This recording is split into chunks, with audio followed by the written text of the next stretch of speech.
This is going to be an epic matchup. ClashWithAsh also has recently joined Nova, so it's sort of another Nova V Tribe matchup between the YouTubers. A very astute point. The top two teams, you know, maybe alongside Queso being the third, have been duking it out at the highest levels of competitive Clash. Orange Juice starting off a little slower than Asher's, but sitting in the Night Witch down the back, but he's got a massive push getting built up. Only one Musketeer to defend on Ash's right side. A great early start for ClashWithAsh as those goblins actually outran the minions and got to the tower and stabbed him just a couple times. That's a nearly full health giant that's locked on though, and he's getting a lot of hits off.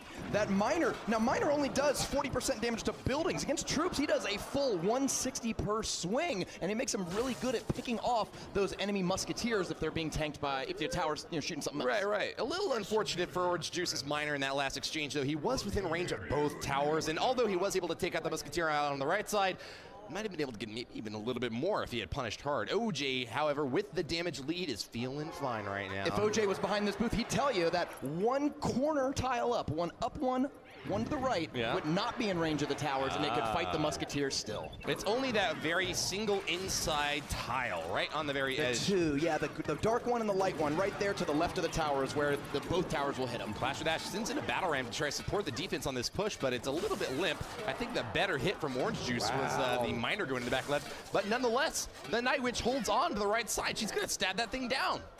Oh, never mind, I thought the bats were going to finish it off. You can hear it was so close. But that is within Zap range. Zap is going to do 68 damage and pull that tower down by just 7 ult hit points. And you know, like I said earlier, that actually might even be a better result for Orange Juice than actually even tearing the tower down. The fact that the King is now not activated, but OJ can take out that right side anytime he wants with a simple 2 elixir Zap spell. And I think you're onto something here because he's setting up another giant push in response to the elixir collector. You got to go in and punish, but it looks like he was kind of trapped him there because ClashWithAsh has a really good 3 Musketeers push, shredding this giant-based beatdown deck. Good goblin catch out the back. ClashWithAsh is going to have a chance to move in with some elixir.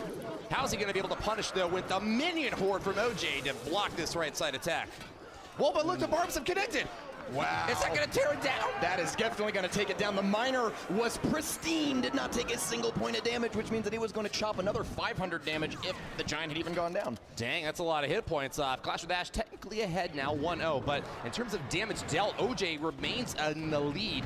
1569 on the left side tower to deal. He'll be able to drop his Zap at the right side any time now. 10 seconds left before this thing goes into overtime. It's totally okay for Orange Juice to stack up his troops like that because ClashWithAsh's 3 Musketeer deck doesn't have a big like poison or fireball. The thing that really stopped Orange Juice last time was a battle ram right on the tower. Goblins and bats right on top with another Musketeer and a Miner to supplement this. Orange Juice cannot hold on, and ClashWithAsh claims victory in this first game.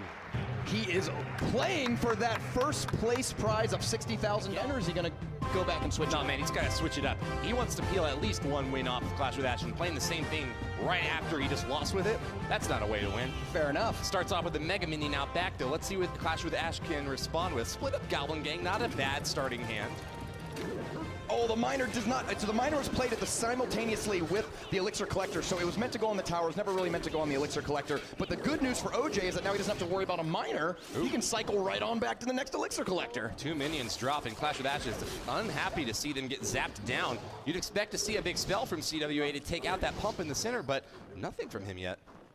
And if you count the cards at the bottom, so OJ played the Elixir Collector as a 2nd card. We got a 3rd card and a 4th card. 2 more cards need to come out for that Elixir Collector to come back in hand. You saw earlier, ClashWithAsh was saying in that video that Elixir Collector's a really hard card to play against because if they can snowball one collector into the other, they build up these massive advantages. You know what's about to happen? 3 Musketeers.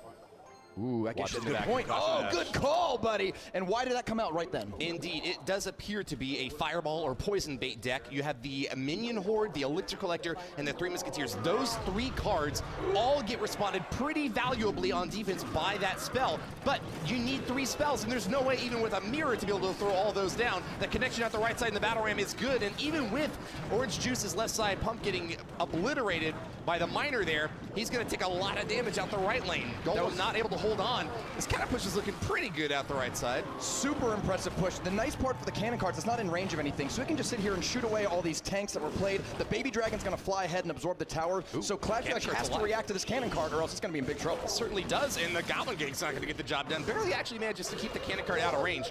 Oh, and an unfortunate play. It's easy to forget that turns into a building, and the battle ram just immediately turned into 2 barbs. I don't know if I'd spend 4 elixir for 2 barbs, given that you get 4 for 5. I think Ash imagined that cannon cart was actually in range, and he felt like he had to tear it down. Oh, gotcha. Might have been it, because, I mean, the battle ram wasn't going to target onto the cannon cart if it had still remained in mobile cannon mode, right?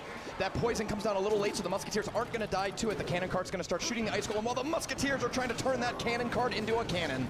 No good catch from the Goblins out the right side. Looks like the Musketeers will not be able to take the left side tower out. ClashWithAsh retains a huge damage lead. Can OJ make this big golem push happen? We've been waiting all game for it, and we haven't seen it. This might be the chance, though. ClashWithAsh pumps up, and that's going to be a big elixir deficit for him. Can he hold on to his defense? That was a somewhat risky play for him, I feel like, because with only 20 seconds left in the game, I'm not sure how much you really need to pump up right there versus just splitting 3 Musketeers over and over. I think OJ's about to get a tower down. He gets both of the Golemites to connect. The Mega Minion gets a little distracted, though. Can the Golemites finish this thing off before CWA has a chance to tear a tower down? He hasn't done it yet. Miner goes into the back, connects, but the Mega Minion gets there quicker. Orange Juice turns it around. It's a 1-1 draw between these two teams now.